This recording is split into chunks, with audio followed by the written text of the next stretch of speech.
Triple header. Gordon was resting in the siding. It was a hot day and the express had been heavy. "I get so out of breath," he complained, "but nobody cares. They just say I'll be all right after a rest." "Get the Fat Controller to give you tanks and a bunker," suggested Thomas cheekily.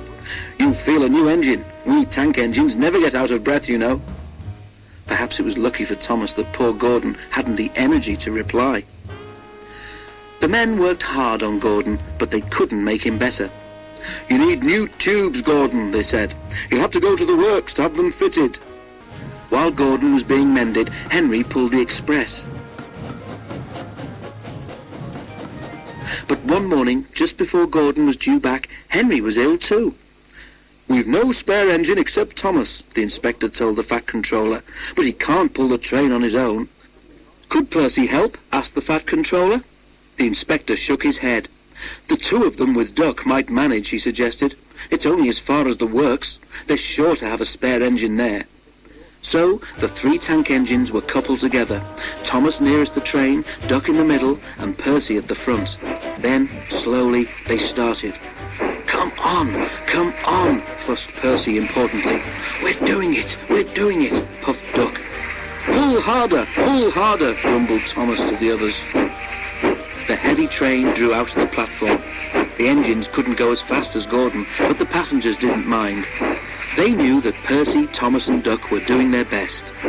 Expresses are not like branch line trains. They don't stop at all the stations, and the engines don't have a chance to get their breath back. Soon the three began to feel tired. They struggled valiantly up Gordon's hill, but the strain was beginning to tell. "I'm glad we didn't stick there," thought Thomas. "Gordon would never have let us hear the last of it." But the hill proved too much for Percy. His driver blew his whistle and stopped the train.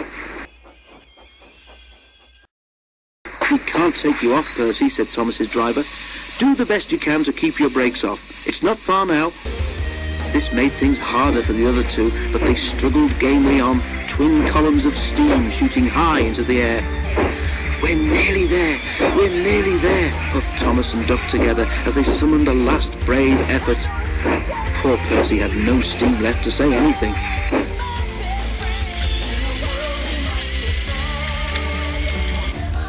They were just passing the works when Duck found he could go no further. Thomas would not pull the heavy train on his own, and the cavalcade came to a standstill a few yards short of the station platform. And there, standing watching from the works siding, stood Gordon.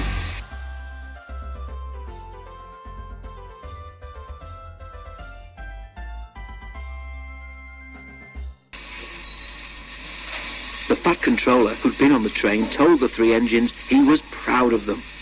"You did very well to get so far," he said, "and now you deserve a rest." As the tank engines moved wearily away, Gordon looked at Thomas and smiled. Then he took 3 deep breaths and winked. He didn't need to say anything. Thomas knew exactly what he meant.